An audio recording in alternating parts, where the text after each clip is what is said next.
Partie 2 de l'Astro Crush, c'est une catastrophe, ça s'est encore coupé en plein milieu alors que j'étais en train d'expliquer finalement la suite du tirage et j'ai parlé 3 minutes dans le vide et dans le vent. Là je me vois encore au ralenti, les cartes avaient du mal à tomber, donc je pense que l'évolution de cette relation va prendre du temps.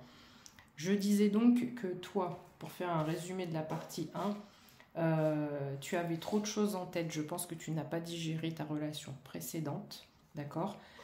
Pourtant cette connexion semble pouvoir être possible puisque la personne pensait la même chose que toi, on était sur un tirage, sur une union plutôt d'amitié au départ, donc comme si tu venais de rencontrer cette personne, il y avait l'envie mutuelle entre vous deux, toi tu as trop de choses en tête et il y allait y avoir un rapprochement, une invitation à tête, et l'un des deux avait besoin d'aide. Donc j'ai compris avec la suite du tirage que c'est toi qui as besoin d'aide apparemment, puisque ton cœur a été brisé auparavant par une histoire passée, une relation passée.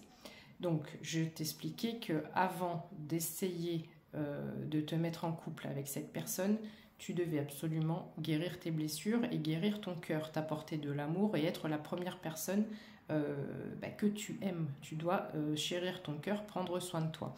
Tu ne dois pas attendre de cette personne qu'elle vienne guérir tes blessures, qu'elle vienne réparer ton cœur.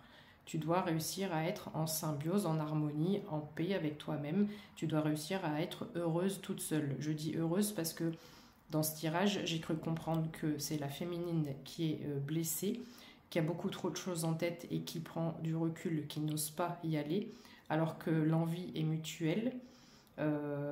Et cette féminine est énormément sur ses gardes.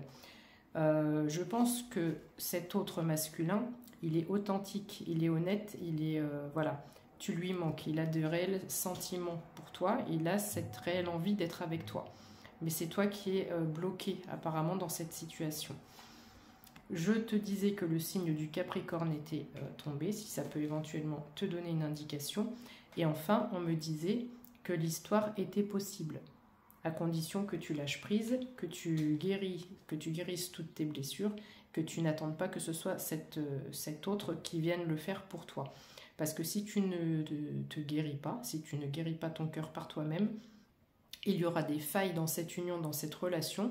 On peut le constater parce que ça s'est bloqué, j'ai dû faire 2 parties. Les cartes ont du mal à tomber, il y a des bugs, des ralentissements, des va-et-vient, on ne sait pas, on y va, on n'y va pas, il y a des pauses, on n'est pas sûr. Voilà, il y a vraiment un manque de confiance par rapport à cette union possible, et ce manque de confiance vient de où? Vient du manque de confiance que tu as en toi-même. 0303, quand je dis ça, pour ceux qui se posent la question, c'est le temps qui coule, voilà. On a vraiment une affaire de temps, une histoire de temps ici. Donc il faut laisser le temps faire les choses et le temps fera bien les choses pour réparer ton cœur. Donc il ne faut pas aller trop vite dans cette histoire et dans cette relation. On te dit que c'est une histoire possible, ok? Donc prends soin de toi, guéris tes blessures et n'attends pas que ce soit une autre personne qui vienne, entre guillemets, te sauver.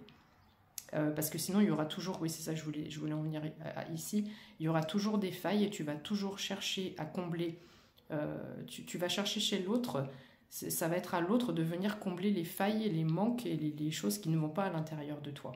Et ça c'est voué à l'échec pour un couple. Donc sois bien avec toi-même, répare ton cœur, donne-toi de l'amour, apporte-toi de l'amour, comme si une autre personne venait t'en amener. Et après, cette histoire sera tout à fait possible. 0404 quand je termine cette deuxième partie.